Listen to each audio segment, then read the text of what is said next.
Welcome to the live stream of consciousness.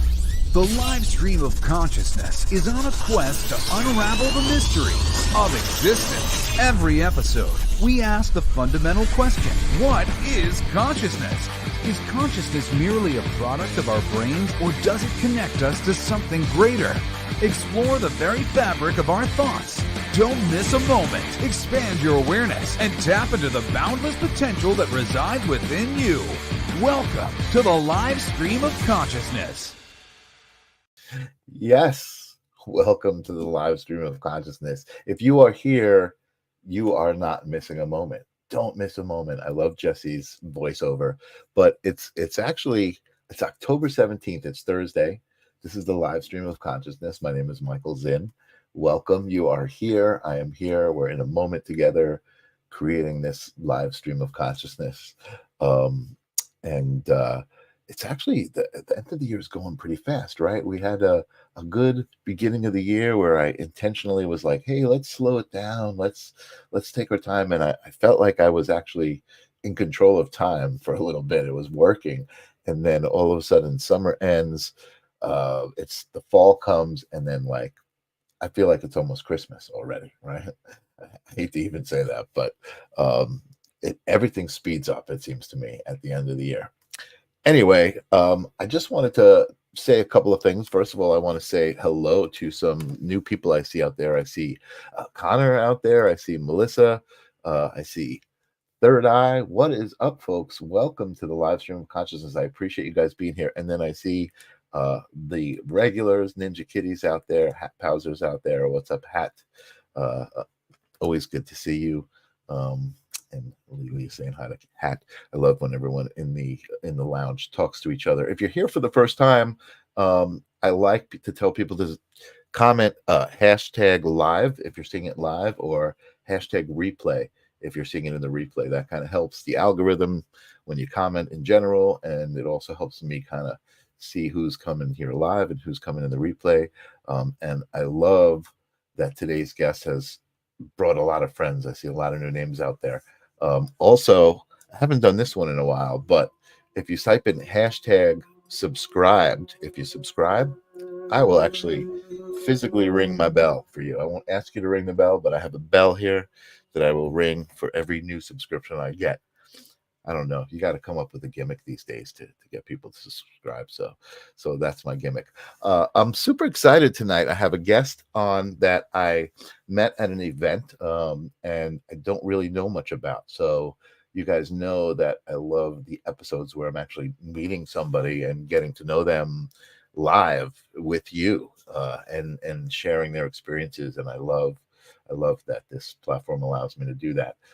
Tonight's guest, Barry Mangione, he's an energy worker, but also does some interesting things. So founder of Frog Warrior Wellness, practitioner with expertise in Kambo, Hape, and Reiki, right? So I know that Reiki is an energy practice, but Kambo and Hape, I don't know how to really categorize those. So we'll find out.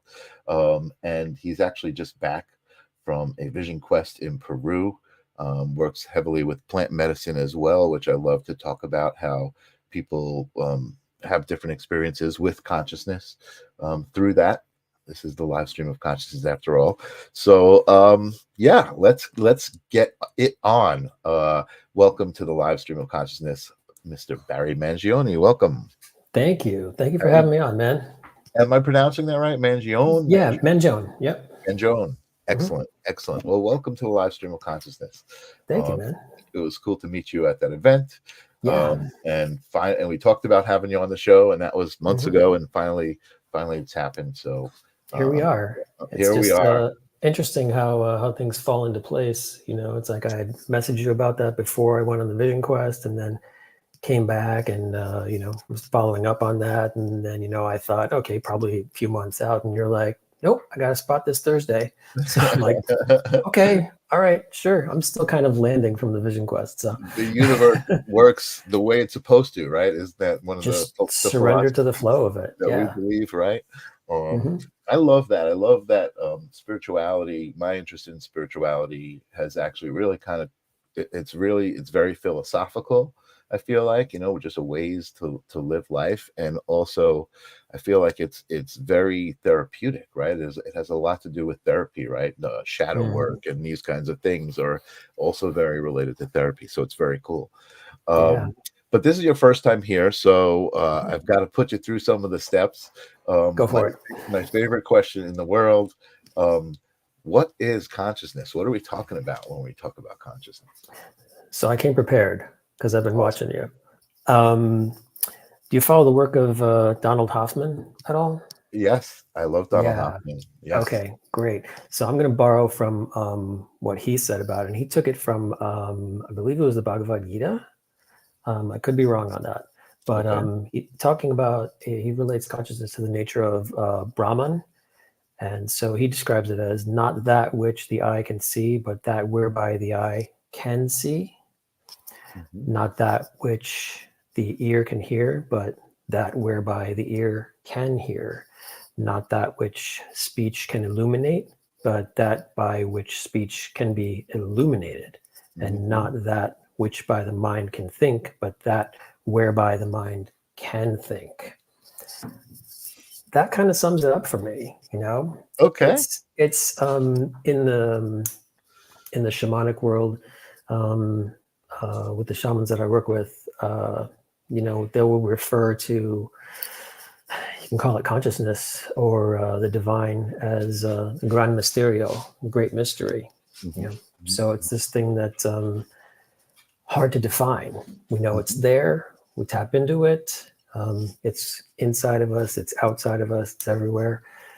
But it's one of those things that's like words can't really capture it, No, totally, and that's why I love the question, because it's tough and it's easy at the same time, right? It's like all you got to do, like you said, is just let go.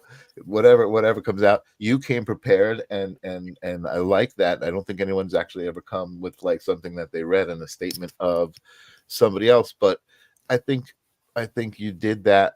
I'm just interpreting this, but because the idea of even putting it into words is very difficult, right? So when you see somebody else that's expressed it in some words that kind of resonate and make sense, you're like, oh, that's it, right? Take it. Yeah. Take it. But I agree. I think it is a layer behind the senses. Yes, exactly. Eckhart Tolle, I'm sure you're familiar with the Absolutely. whole, and his idea of, I was thinking about this, and then I realized, wait, who is the I that was thinking, and or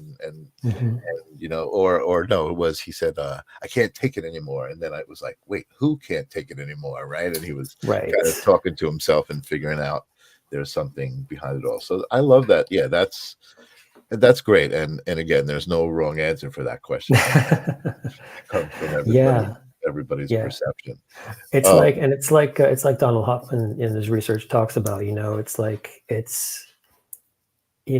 evolutionary, in an evolutionary way, we kind of dumb down our world, in order to make it make sense for us, Sure. And where he looks at it as like reality as a simulation, or he talks about a computer desktop, and the things that we see are just really more like icons that we've created on that desktop, because if we had to like toggle, electronic diodes and capacitors underneath it all the time, it would take us too long to do anything, and we'd be overwhelmed by the whole thing. Right. Yeah. I love watching him, and when he talks about the fact, like, it's these abstract, he's so calm and like, oh, this is just the way it is. But it's like when I try to think about the idea that, wait a second, like, I'm not creating consciousness. Consciousness is not coming from me. Consciousness is creating me, it's coming through you. It's coming, whatever those concepts, I start to think about them, and I just like, I'm baffled. And he just talks about it so calmly, like, nope, this is the way it is. And the fact that he comes from the background that he comes from, and many people who are having these conversations, have a lot more education about it than I do, and specifically scientific, neurological, neuroscience, studying that. I've never studied neuroscience, but philosophically, a lot of these things resonate with me, and the questions are fascinating to me. Like, what is consciousness, right? I mean, that's just fascinating. So I love these conversations. But really, I want to give the floor to you and what you do. I want to find out all about Kambo and Hape and how that even relates to Reiki, right? Because Reiki is more energetic and those are more actually physical, right? But the question I want to ask you to get to that point is if you have a story or a moment that you can remember where you realize, like, wait a second, it's not everything is not what it seems, everything is not just what I see. Yeah. I think I knew, from fairly early age that there was, more than what we see, and more than just this physical 3D world that that we interact with on a daily basis. But I think probably one of the big, I don't know, first thing that comes to mind as far as that is probably about 6 years ago was my first ayahuasca experience. And boy, if you haven't experienced that, well, it's opening up a whole nother layer of consciousness for you right there.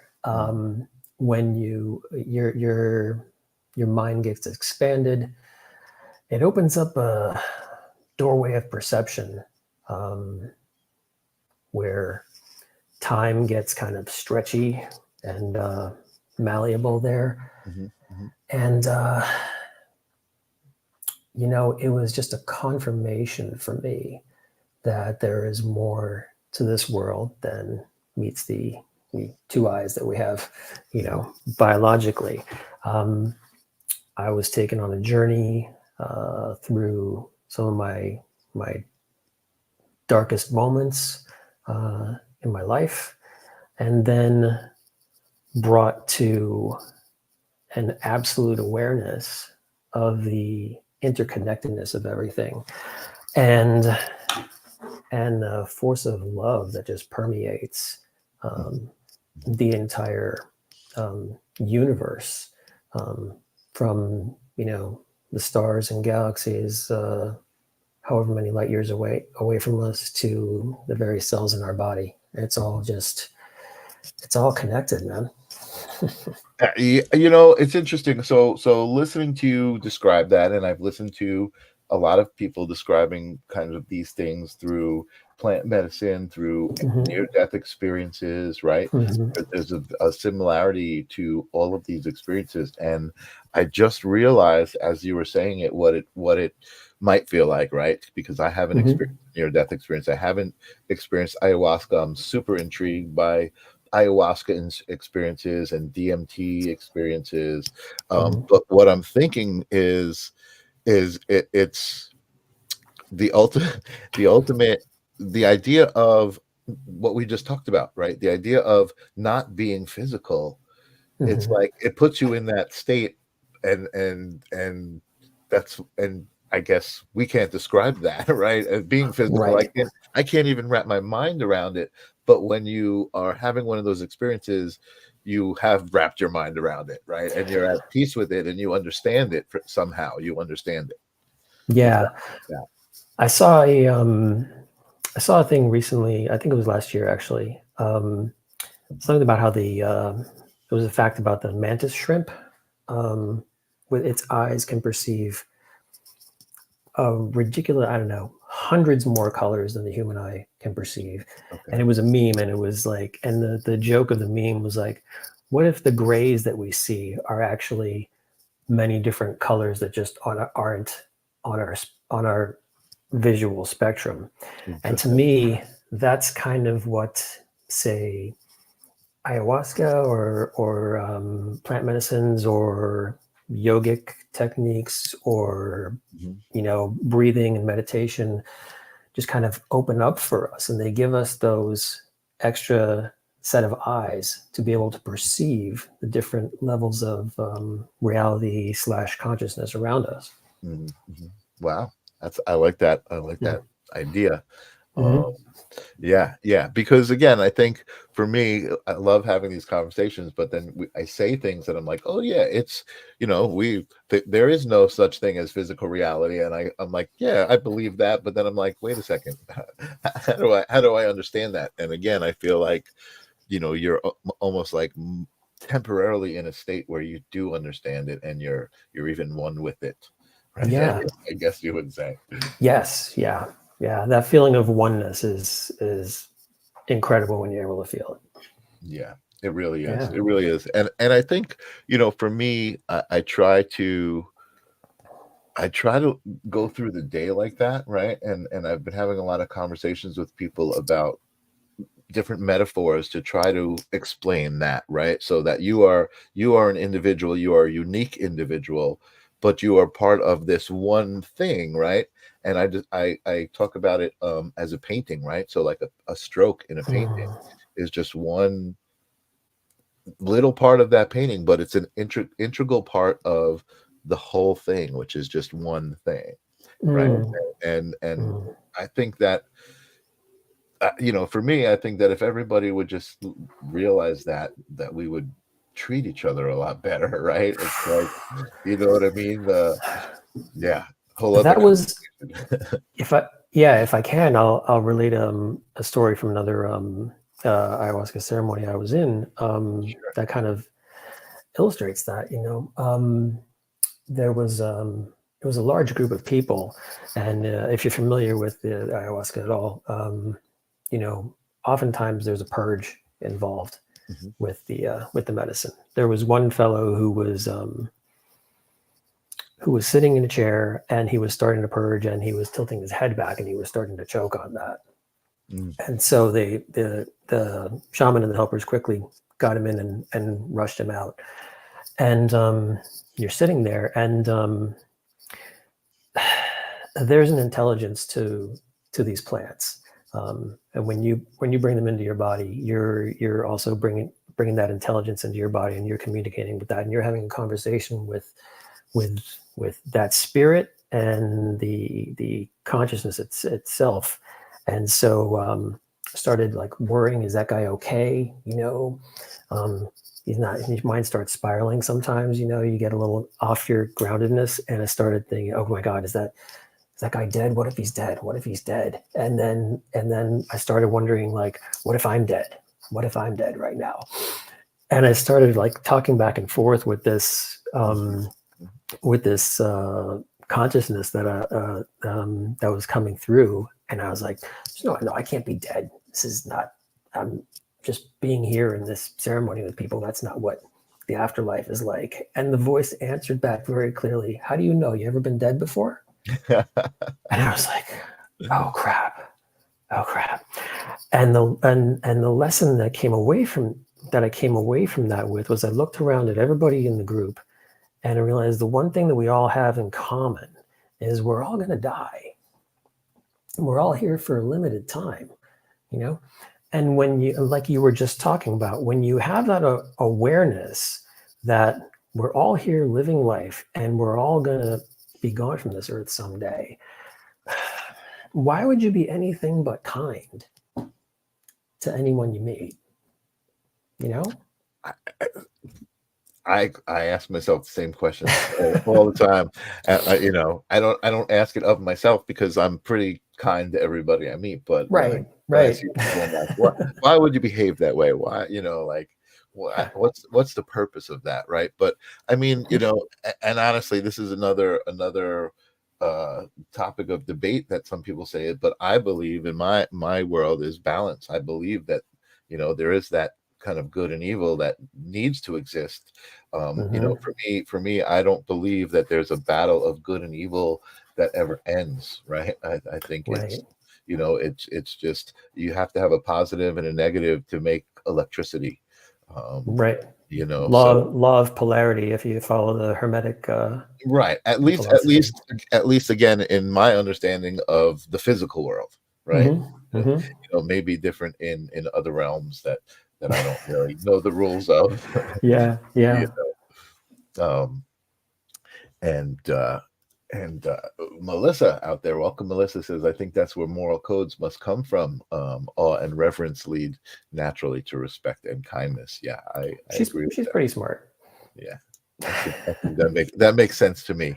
Yeah. So I don't necessarily want to go back to the beginning and describe what ayahuasca is or plant medicine. I think my Sure. audience mostly knows what that is. But you said you wanted to talk about your ayahuasca experiences and your plant medicine experiences, and I want to talk about them as Sure. well.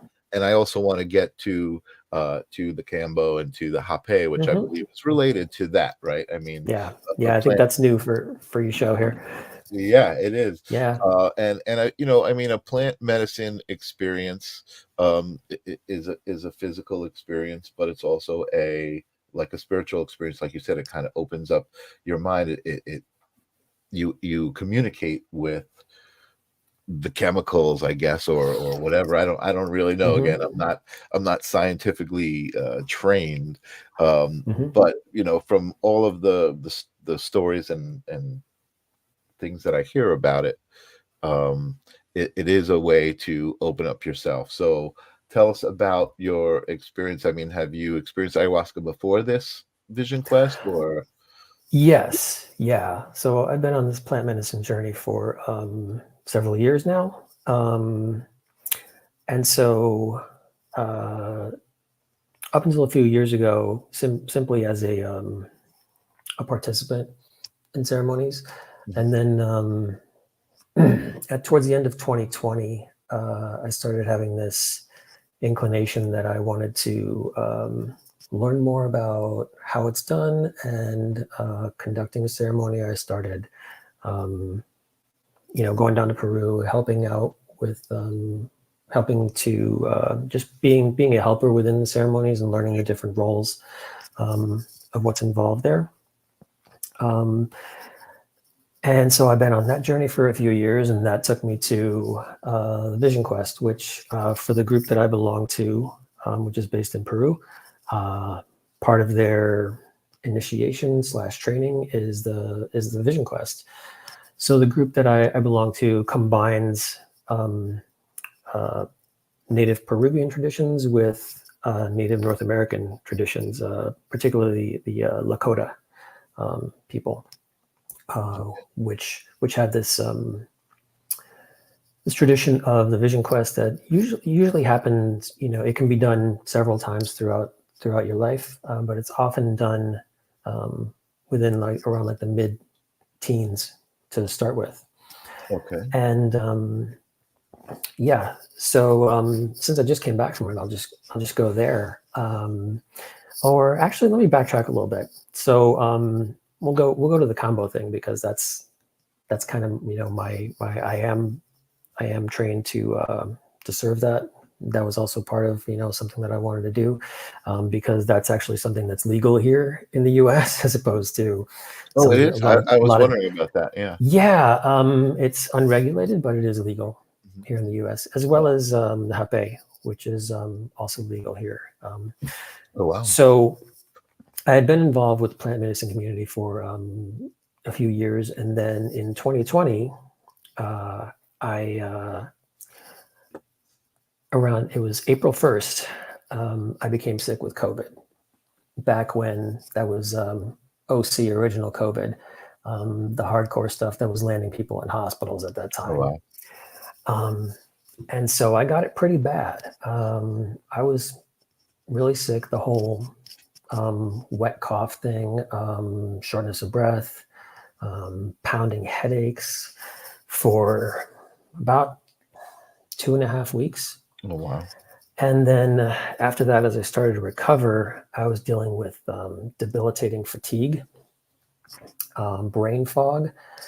I remember just simple tasks. I couldn't make decisions. I would be in the middle of the kitchen trying to just, make coffee or whatever, and completely just blank out on what I was doing, where, and what was going on. Right.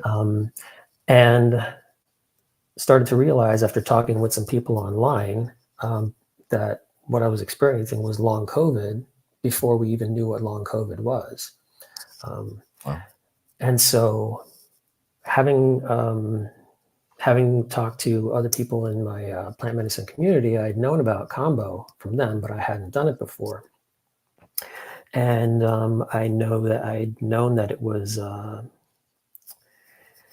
kind of radical healing. We'll call it that. Okay. And I've known that it had been used to treat autoimmune disorders. It had been used to treat lots of different health problems. So I asked somebody to recommend a practitioner for me. They were right here in New York. And I went down for it. And I received 2 treatments in about 2 weeks apart, and it was rough. And but almost all of my symptoms were gone after that. Wow. Yeah, I did some supplemental stuff after that. I did a lot of things, trying to avoid medication at that time, just because of my philosophy on if I can do it naturally, that's the way I'm going to do it. So it was Kambo, and then I got the rest of the symptoms gone with Wim Hof breathing, with cold exposure, ice baths, and boom, fully recovered within a few months. Wow. Yeah. So that for me was like, hey, Kambo works. And so I sorry to interrupt go ahead. you, but so ayahuasca, like I said, my audience is familiar with. We know what that is or how that works, but Kambo we don't. So sure, can you just tell us what that is? So Kambo is the secretion of a tree frog in the Amazon. It's called the waxy tree frog. The scientific name is Philomedusa bicolor. Okay. It's a beautiful bright green frog that lives in the trees. And the story goes that however many years and years and years ago, there was a village in the Amazon, a tribe there that came down with very bad illness throughout the tribe. And the shaman of the tribe sat with ayahuasca, asked it for an answer, and told him to go get the secretion from this frog and give it to the people. So what happens in a Kambo session is, well, first of all, if you come to me, what I do, I smudge the area, clear the energy there. Same with myself and whoever I'm serving. Anyone else, my dog likes to be in the session as a little support animal, so make sure his energy is cleared as well. And we'll talk about your intentions for healing, what you're there for, and what we'll do then is we take an incense stick and light that up so it's nice and red hot on the tip, and then we will put that onto the skin and create just small little dot burns on there. We call those gates. There you go. Bingo. All right, you came prepared, my man. Oh yeah. Yeah, perfect. I've got quite a few of those on me. Right. So we do that, and then we scrape off the first layer of skin so that you have an open area to receive the medicine there. Now, when they, so the secretion is actually a poison that the frog generates as a self-defense mechanism against predators. So if they go to bite on the frog, releases this and messes up whatever's trying to mess with them. Okay, I was going to ask that. So this, when you say the frog secretion, I'm thinking like it's just almost like the slime on the skin, like the bingo. Yeah. So like what they do is very interesting. Is they'll take the frog down from the trees and they will tie strings to the 4 limbs and pull it so it gets kind of stressed out enough to secrete it, and then they will scrape it off the back, put it onto a stick. If I have, I'll reach one over here, get one out while I'm here. And they let that dry so it's crystallized. There you go. Yeah. Yeah. And then we have these sticks with the medicine on it there. Hold on, let me do this here. Yeah, there we go. If you can see, it's a little shiny there. So it's dried and crystallized. Okay. Wow. Okay. And so what we do is then, after I've made the burns and we call them the gates, I will put some water on that to rehydrate that, so it looks like a little booger, and we'll place those onto the exposed Each skin. spot. Yeah. Right. As that's happening, you're going to be drinking a lot of water, anywhere between 1 to 2 liters of water. And what that's doing is that's helping to facilitate a purge, which doesn't always happen, but it does happen pretty often. What you're experiencing there is, first you'll get kind of a flush throughout your body. Most of the time you'll see redness in the face, sometimes in the hands. You'll feel a rush of heat go throughout your body. Your heart rate will go up and then quick drop. Wow. And that's where, it's on me to be especially observant and especially careful to make sure that you're not going to pass out. Okay, which I've had people do before. I mean, it sounds really very intense. So it's intense. I'm imagining. So it's is neurotoxin. Is that the right word? Or toxin? It's a toxin. I'm not sure if we can classify it as a neurotoxin. Okay. So, but I mean, but I'm imagining that kind of explains the response that you're describing. Right. Like your body's response to it. But I guess my question is also this, because I tried to read up a little bit on it, and again, I was like, okay, I need to talk to Barry, because he obviously understands this, and I don't. But it's not a psychoactive experience or substance. It's more medicinal, right? Right. It's more. Think of it more like a detox. Right. It's an extreme detox. Right. However, as someone said to me, like, with emotional and spiritual things, the issues in the tissues. Yeah. So it can also be, while you're not going to be, you're going to be aware and present the whole time. You're not transported to another world. Rather, you're here in this reality the whole time. But in addition to the physical healing, you can experience emotional healing as well. If you come into the session and your intention is to work on your depression or work on a particular thing that you're holding on to, which I can relate to, because, up until like recently, my energy was all about kind of holding on to things, and not letting go of negative experiences and memories in my life. But people can have very significant emotional, spiritual releases with Kambo. So it's physical, it's spiritual, it's all of that.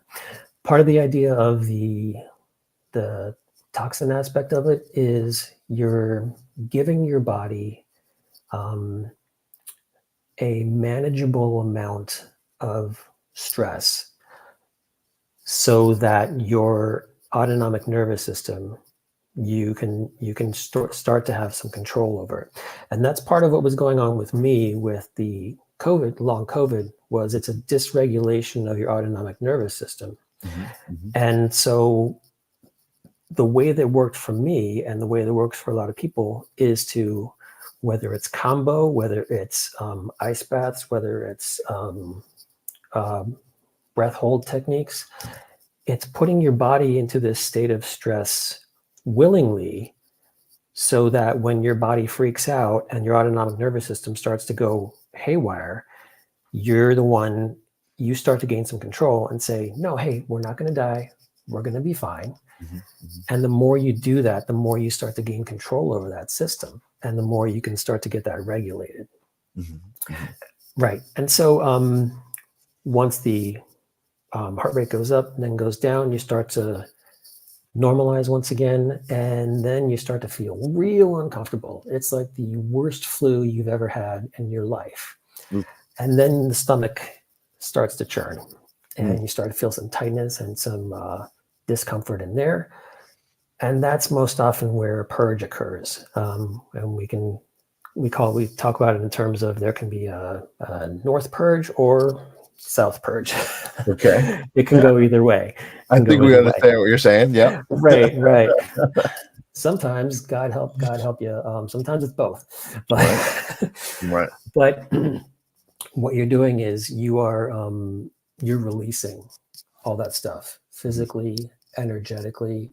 And I know myself, when I did my training for the Kambo, we did, we were serving each other as students. We were serving volunteers who were coming in, and we got served ourselves. I did 3 sessions within 3 days. And Wow. there was a really particular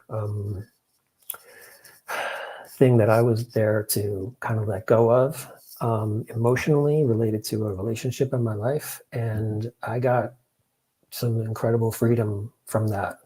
Wow. I was able to put it all in the bucket and let it go.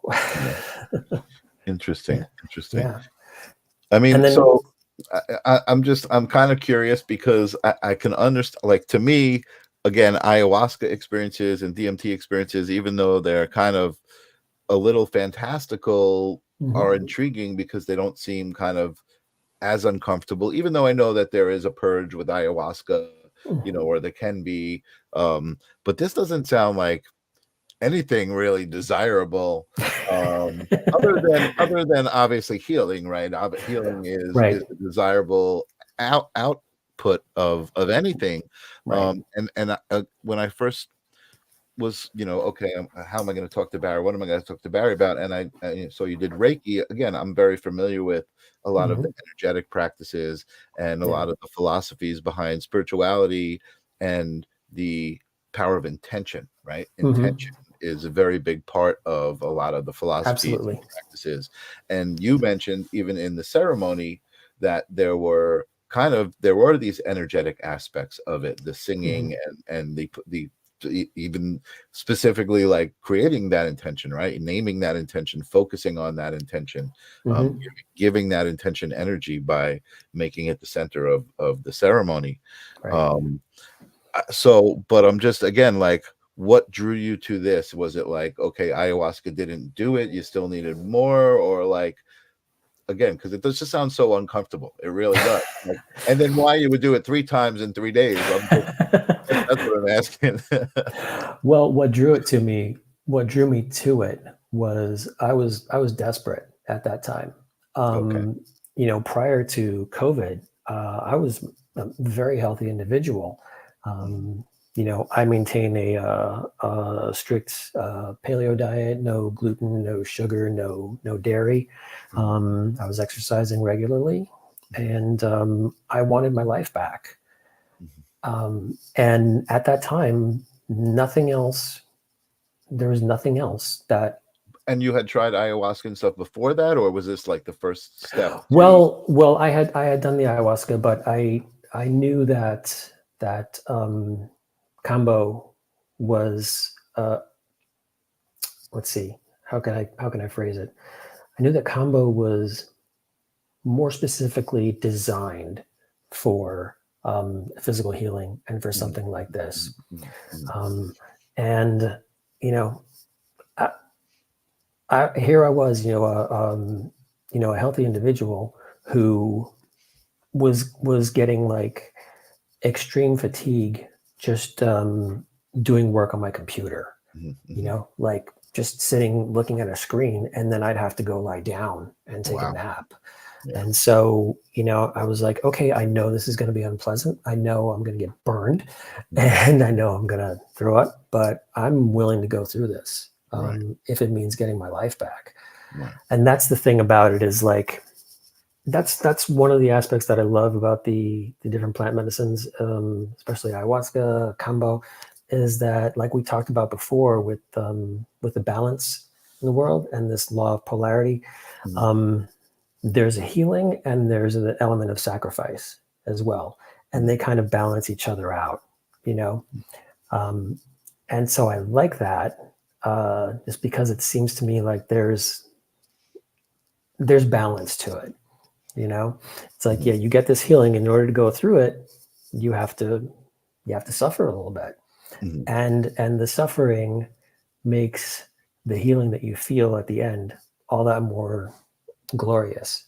I can tell you, my wife has rheumatoid arthritis, and a few months back, she had a really bad flare-up. She ate some food that we didn't know was inflammatory. And she had been resisting it, because like you were talking about, she's like, this is going to be highly unpleasant. I don't want to do this. But again, she was in a desperate state. She was in such pain. And so I served her Kambo, and yep, it was highly unpleasant. But at the end, pain was gone. Right. No pain at all. Not only did she not have pain, she felt fantastic. Like she had more energy. Right. Yeah. So it works. And so has she gone back and done it again? Is this something that you need to do over and over? Like, I'm kind of curious in general about like even ayahuasca, right? Because I feel like an ayahuasca experience is very, very intense. And it can have profound results, right? Profound healing results. But I do know people who go back and do it often. Like, it's like it's done often. And I almost feel like, I would just almost want to do it once just to heal, right? But I guess, I'm answering my own question, but like, I guess healing is an ongoing process, right? You're never truly like, it's just like learning and living. It's when you're done, you're dead, right? So that's the end. So I guess we're always going through that. Yeah, I would say that it's an individual experience. Each thing, whether it's the ayahuasca, whether it's Kambo, or any other modality, it could be Reiki, it could be anything like that. Some people, they can do it once and they get that healing that they came for and they were looking for. And for some people, it takes a while to go back, Sure. Like anything, or like talk therapy, some people spend a little time in talk therapy and just like, oh yeah, okay, I get it. Some people, it's interesting. Like you're saying, it's very there's all sorts of different experiences, right? So I'm even in my head, I'm likening these kinds of things to even like those ice baths, right? That they're doing now, those like quick ice baths. Like that seems like a really uncomfortable thing. Like, why would you do that to yourself? But I can also imagine it being very, very energizing. You know what I mean? It's definitely physiologically having an effect, right, on your blood flow and all of those things. So, I can see a similarity there to what we're talking about. And again, I think the combination of intention, the energy of intention is also like a big part of all of these different modalities, I feel like. Yeah, totally. Yeah.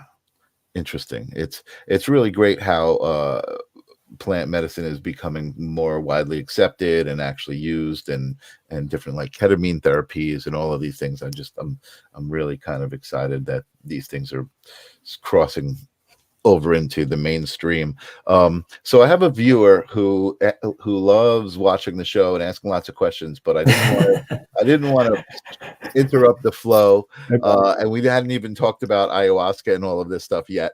Sure.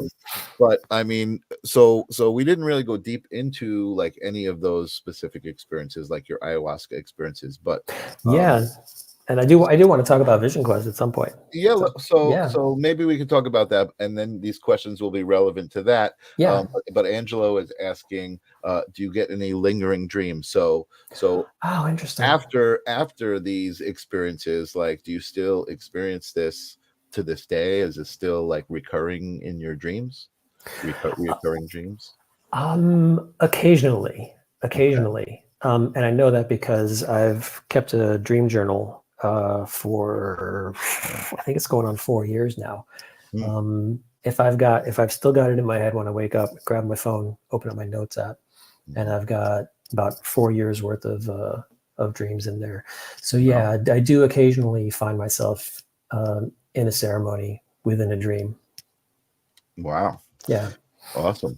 So yeah, so let's talk about this vision quest, and I guess you can determine where you want to start, why you went on it, or what it Yeah. involved, or any of that stuff. So, like I said, as part of the group that I'm involved with, which is called Fuego Sagrado de Itzachilatlan in Peru, it's a group of shamans, shamanic practitioners, and I feel very blessed for them to have welcomed me into that community and have me helping out with the ceremonies there. And as part of their training / initiation, there is this vision quest. And so last year was my first year there. It's a 4-year commitment.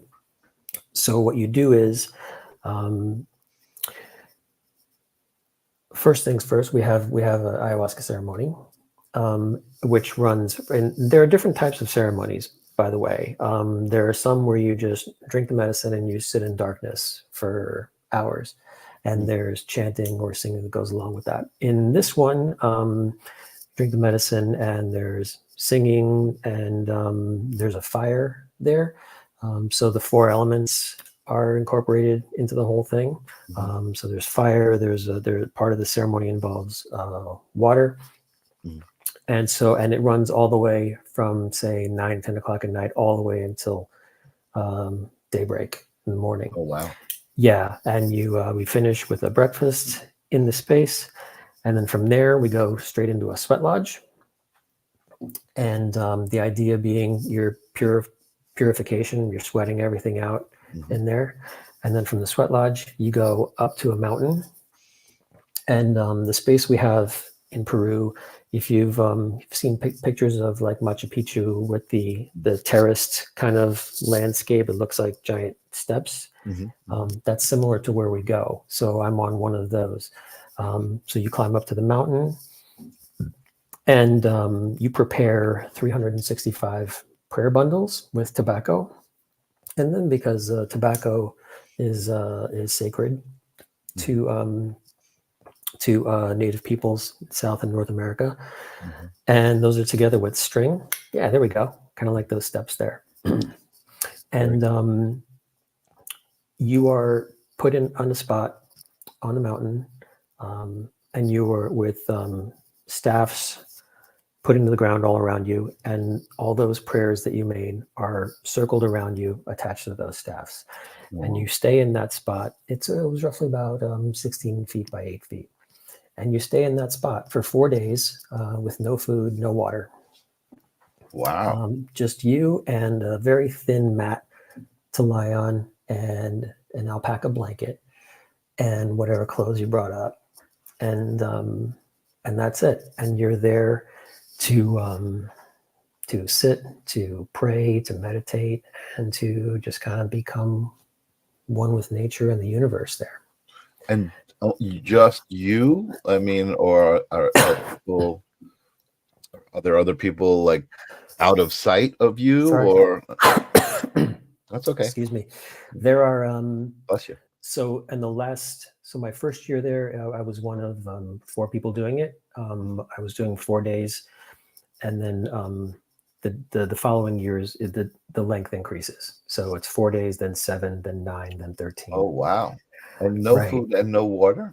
Well, there's a little caveat to that I'll get to in a minute. So yeah, you're up there on the mountain with the other people, but you're kind of they set you up so that you're out of sight, because you don't want to be, you want to be by yourself, right? Because part of the idea is isolation. Yeah, and it's meant to, much like, like I talked about, this whole sacrifice and then blessing kind of thing. It's meant to push you to your limits. Yeah, I mean, I imagine so. I mean, obviously, I there's a lot of questions, right? The food and the water, the bathroom thing. I mean, I'm certainly not against like all natural, you know what I mean? But like, is that I mean, tell me how that works. Um, and there's no tent or anything or shelter really. It's just you and your mat and your blanket. So And then whatever the elements might bring, if it rains, whatever. if it rains, you get rained on. I came prepared this past year because the previous year after I came down from the mountain, it did rain on the people who were there for 7 days, and I came Wow. with these little mylar. They're like emergency blankets. Sometimes you see them at like emergency sites. And when it would rain, I would wrap up my mat and a bunch of other stuff in that, and then I would kind of huddle under the other Wow. one. So and it was good to have, and I'll get to that shortly. Yeah. So and the deprivation of it's if you've done like a flotation tank before. Yep, I actually Yeah. have done that. Yeah. So it's kind of like that. I mean, you obviously you don't have the visual deprivation, but it's really about just taking away all of the external things of the world that you think make you you. So while you're there, you don't have any technology, you don't have any phone, Sure. you don't have communication with people. You're not allowed to talk actually on the mountain. You don't have things to do. You don't have a calendar. You don't have a schedule. And so you're just there existing. Wow. And after a while, after the mind chatter, you get tired of that. You just kind of open up and you start to, it's in some ways, a psychedelic without taking any kind of substance. Sure. The stars in the night sky can start to dance, and you see faces up there in the sky and spirits, and the trees take on animal shapes. And the idea is you're also supposed to go up there with an intention, like you had talked about intention, and then you're supposed to come back down with sort of a revelation or sort of a word that encompasses your time on the mountain and is supposed to carry you through the year until the next time you come. And so my first year, that word was healing. Okay. And that's what I took with me through that whole year. And then when I went back this year for the 7 days, I was experiencing some turbulence, some inner turbulence. And the word that came to me on the 3rd day was release. And so, and you asked about, 7, 9, or 13 days without food. So with each progressive step, so if you're there for 4 days, you just come back down when you're done. If you're there for 7 days, on the 4th day, they bring you some food and some, like I got 4 pieces of fruit to carry me through to the next 3 days, and so on, with the 9 and 13. But what I wasn't expecting, the shaman who I was working with told me that he was going to give me some ayahuasca to drink on the 4th day, to just drink by myself there on the mountain while I was there. What I wasn't expecting was for him to bring me 1.5 liters of psychedelic tea made from ayahuasca and San Pedro cactus, which is similar to peyote, and and coca leaves. So that sounds like a cocktail. That was quite a cocktail, yeah. So yeah, and that was my only hydration for the next 3 days. Wow. After having nothing for 4 days. So I went through that and had some really amazing experiences. Wow. Drinking. Tell us about it. Tell us about those experiences. Yeah. I mean, it's amazing to me.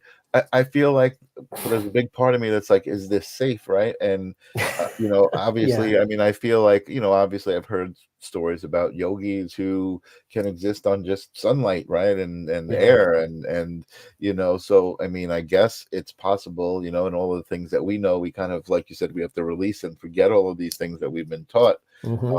So it must have taken a lot of real strength to embark even on something like this. I mean, I can't even imagine. But okay, so tell us about the incredible experience that you had, and how many days in, and So when I got the tea, I first started drinking it in little sips, just to get some hydration in me without the psychedelic effect. And then I decided, I was gonna go for it. I came up there to heal and to work on myself. So I took a pretty decent dose, and it took me through some darkness. And part of the lesson of that was myself just gaining more control and more self grounding. And I managed to focus on my breath, go back to the breathing techniques that healed me many years ago, and got myself grounded and out of that. And I decided that I was not going to drink at night because I didn't want to be alone up in the darkness on a mountain and be tripping hard up there. And it's a good thing because that first night is when a thunderstorm hit. Yeah. Dropped about a half an inch of rain on us. So, but I was prepared. And then the next day I did 2 more strong doses like that. And in the interest of time, I'll just say that the first one took me through, helped me work through the most difficult relationship in my life and have some peace with that. And to be able to, again, the whole theme of release, just feel the pain and then let it go. And then the second time I did it that day was about the best relationship in my life, which was my marriage. And just becoming more and more grateful for that, and more grateful for just my life in general. It's like, and maybe some people out there can relate, I'm someone who's always trying to push myself to achieve some things and to, move forward and to improve myself. And I got this just strong message that, you know what, you're fine. You're perfect. You're beautiful just the way you are, bro. And like, we live so much in the past and in the future, and we miss being present a lot of the time. And so that was the real gift of my time on the mountain, was, to stop really pushing so hard towards something ahead, and to just really be in the moment and be thankful for the moment and be thankful for life as it is right now. And then letting it go with the hope that, hey, maybe something beautiful will happen without the expectation of it. I love that. Yeah, no, I love that. And I just, again, I respect the experience that you had. It's I can't even imagine. Does anybody like not make it? Like, I can't imagine that's even an option. It doesn't even seem like it is, right? Like, you're on a vision quest. There's no turning back. Like, you can't say I can't do this and then go down the mountain. Like, you can't do that. There was one person actually who was supposed to be there for 7 days, and she came back down the mountain after the thunderstorm. She was like, no, I'm done. Wow. But most of the time, this type of thing just attracts people who are committed to it and are willing to like prepare for it, just mentally, spiritually, physically. Interesting. And I want to just put this up at the bottom. We didn't even get to talk about this. I can't even believe that it's already almost time. I know, right? I'm having so much fun talking to you, and I have so many questions. I'll have to come back. You'll definitely have to come back. You're totally welcome to come back. Yeah. And we didn't even get to talk about what's at the bottom of the screen right now. Blue Alien Mystic is your band. Oh yeah, We didn't even get to mention that. But we'll get to that another time. Also, your Instagram is up there, so if anyone's interested in seeing any of the images, I guess, and I don't know if you share that stuff on. And if anyone, whoever's interested in Kambo, Hape, which we didn't get to very much, at all. Instagram. At all. And I'm not shutting the door. Like, I still want to kind of ease out of this conversation because this is really so great. And we're still, we're just on the vision quest, right? Where we haven't even gotten off the vision quest yet. Yeah, and then after that, you come down from the mountain straight into a sweat lodge again. You smoke a pipe and you give them your, you do a prayer with your word that you came down with, and then rest. And then you sleep on an actual bed, not on the ground. Wow, interesting. And then now, all right, so you're back from your vision quest here in the United States, like day to day. Everybody's got to, like, I don't even want to use these terms, because I feel like I want to break free of this system, right? So the idea of everyone's got to make a living, right? We do have to all survive. So this is the stuff that you practice for a living, right? This is what actually provides you with, the roof over your head. And I have a day job, so you do have a day job. Yeah. He does have a day job. All right. No, that's okay. I think, I'm excited for this moment in time. I mean, for me, it's my life, but you know what I mean? It's also a significant moment in humanity, where I feel like ancient knowledge is coming, just the knowledge, right? And I say ancient knowledge, right? And then, we have all kinds of conversations on this show about time isn't even a thing, right? Time doesn't exist. So ancient knowledge and future knowledge is the same knowledge, right? And it's just the knowledge. But I feel like we're at a time where people are starting to realize that, and people are finding different ways to tap into that knowledge, whether it be through just meditation, or through psychedelic experiences, or through medicine experiences like Kambo. Arnie is saying the hidden knowledge, and yes, it is the hidden knowledge, but it shouldn't be. And again, it's not. Yeah. That's so we great. just need to remember is what we need to do. Remembering, right? The forgotten knowledge. Let's put it that way. Forgotten, I think, is a better word.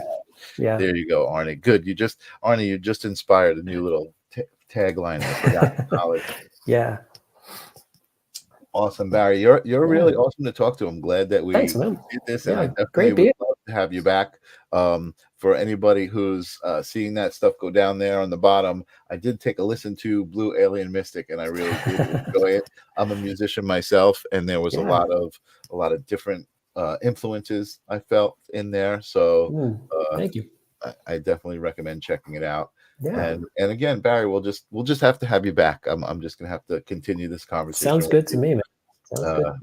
We'll do it very soon. Thank you for coming, and I'm going to put you in the green room. But before I do, words of love. Any words of love for my audience? Yeah, absolutely. I'm thinking of I watched your last episode, and you mentioned a phrase in there, talking about different religions, different spiritualities, and how it's something that's been said before. We're all walking each other home. We said that, but what occurred to me was like, where is home? We say that, but we don't actually, what do we explore? Like, where is home? And, it occurs to me, it's like, home is right here. When we say we're walking each other home, that implies that there's something else in the future. There's something else out there. Home is right here. Home is in the now, going back to Eckhart Tolle, I was going to say, we are home. We are home right now. And if we realize that we are home, and like, this is, it's not so much a place that we get to in the future, but a sort of like a dimension or a level of awareness that we open up right now. If we can all get on that plane and all realize that, then we go from awakening to ascension. Yes. From your mouth to everybody's ears, and everybody's hearts. Yes, it's and again, you know what? I feel like we're getting there, and I feel like even when I do turn on the news and I look at what's going on in politics and social media, I still, I have this place. I have my audience. I know love is out there. I've seen it. I felt it. I am it. That's it. We just gotta be it, right? I appreciate that. Thank you so much, Barry, for being here. Man. Awesome episode. Great conversation. Let me put you in the green room and do my traditional breathing in through the nose and breathing out through the mouth. I keep forgetting I want to do that at the beginning of the show, right? And just kind of get us all on this place. I think that is one of life's most simplest tricks, is say, okay, I need to feel better. I need to feel better this instant. This is what you do. You focus on your breath. You take a nice deep breath in. You feel it coming into your nose. You feel the air coming into your lungs. You fill it up. You breathe it out. And instantly you feel better. I promise. I promise. Thank you guys so much. Melissa, thank you for being here. I appreciate all of the new faces that were here. Ninja Kitty, thank you so much. Ninja Kitty suggested I do it at the beginning and the end of the show.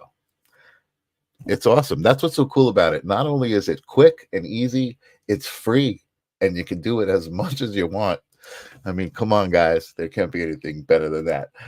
Thank you guys so much for being here. Like I said, I appreciate it. I don't want to go over that sentiment over and over, but next week I am taking a little bit of a break.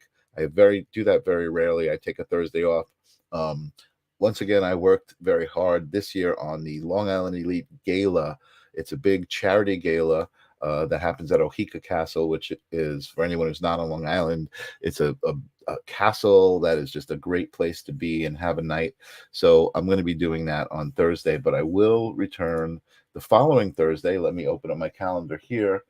The following Thursday is Halloween. I don't know what I'm going to do. I'm going to do something special. I don't have a guest lined up, but I'll be here. Halloween. Maybe we'll have a costume party. So check out the Livestream of Consciousness Facebook page during the week, and I might call that out. I might say, come dressed as your favorite character or whatever, and we'll do something fun.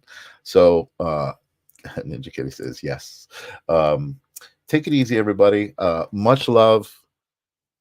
I love that you guys are here. I don't even know what to say. I'm just rambling at this point. I don't usually ramble at the end of the show. I usually ramble at the beginning of the show before I bring on my guest. All right, guys. I will see you soon. Peace.